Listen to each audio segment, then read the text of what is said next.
जिस समय द्रोणाचार्य जी ने पांडवों और कौरवों को धनुर्विद्या में पारंगत कर दिया तो गुरुदक्षिणा में मांगा था कि द्रौपद को बंदी बनाकर उनके चरणों में लाया जाए।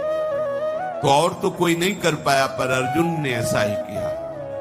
जब द्रुपद को बंदी बना के उनके चरणों में डाला द्रोणाचार्य के, तो उन्होंने बहुत ही कटु वचन कहे कि तुम कहते थे कि राजा का मित्र भिखारी नहीं हो सकता, तो देख मैं वही भिखारी हूं।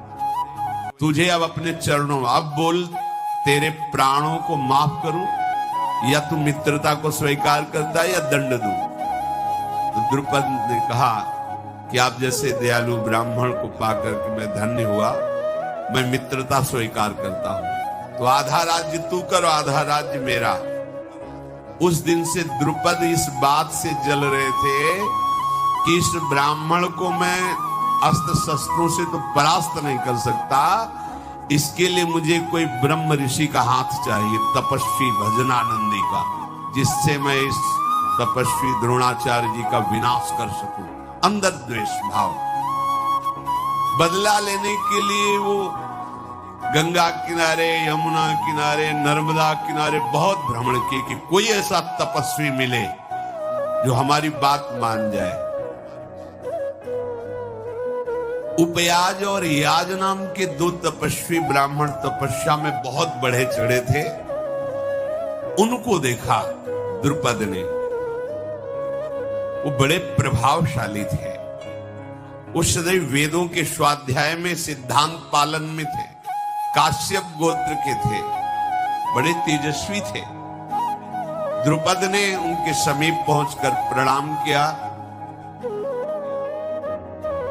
और देखा कि इनका तप और व्रत इतना जोर का बढ़ा हुआ है कि अगर ये हमारा सहयोग कर देंगे तो मैं द्रोणाचार्य के वध का उपाय कर सकता हूं। जाकर के कहा कि मैं 10 करोड़ गायें सेवकों के साथ आपको प्रदान करता हूं, आप स्वीकार कीजिए। उन्होंने कहा ऐसे कैसे तुमने दान की बात कह दी, कुछ तो कारण होगा, इतना बड़ा दान। द्रुपद ने कहा मैं द्रोणाचार्य को मारने वाला पुत्र पैदा करना चाहता हूं। उन्होंने कहा तुम्हारा निश्चय गलत है, हमारे यहां पूर्ण होने वाला नहीं। अपनी ये सब दान पुण्य की बातें कहीं और चलाई। द्रुपद ने देख लिया था कि काम इन्हीं से बनेगा, क्योंकि सामर्थ्य में है। जो दाना करे अपने को छुपाए, उसमें सामर्थ्य होती है। 1 वर्ष तक दैन्य होकर उनकी सेवकाई में रहे, रोज प्रार्थना करते हैं। बड़े भाई ने कहा हमारी तरफ से ना है, पर मुझे पता है मेरा भाई छोटा बड़ा लोभी प्रवृत्ति, उसे राजी कर लो तो ठीक हो जाएगा। तुमको उसी के पास जाना चाहिए। वो कार्य का विचार करके छोटे भाई याज मुनि के पास गए और 80,000 गौ में भेंट की, प्रणाम किया।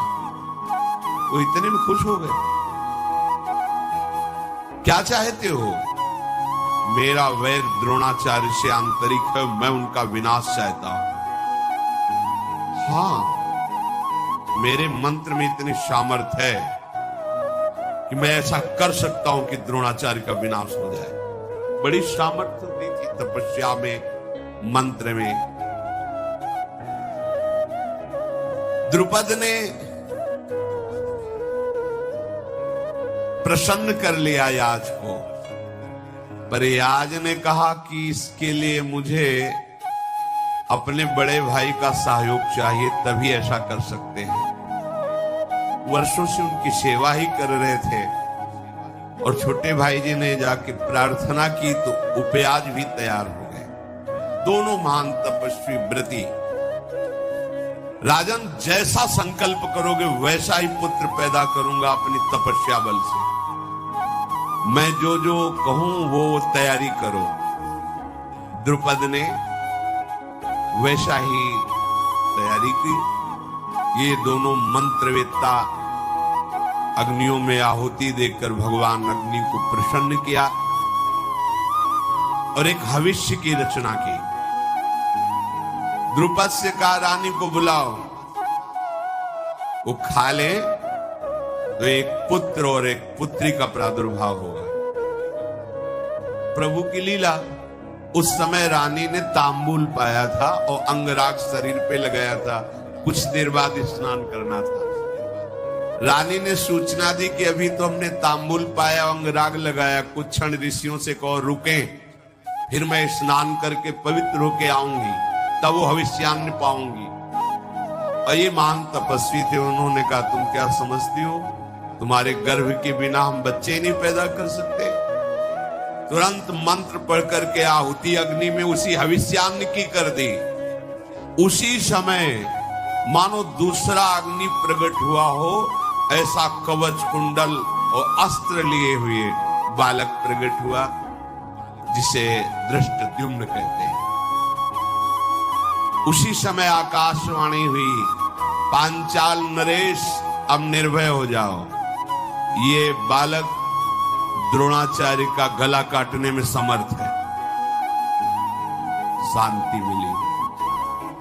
उसी समय एक कन्या प्रकट हुई, जिन्हें पांचाली द्रौपदी कहते, उसी यज्ञ कुंड से। बड़ी ही सौभाग्यशालिनी, शरीर का श्याम वर्ण और बहुत ही सुंदर स्वभाव।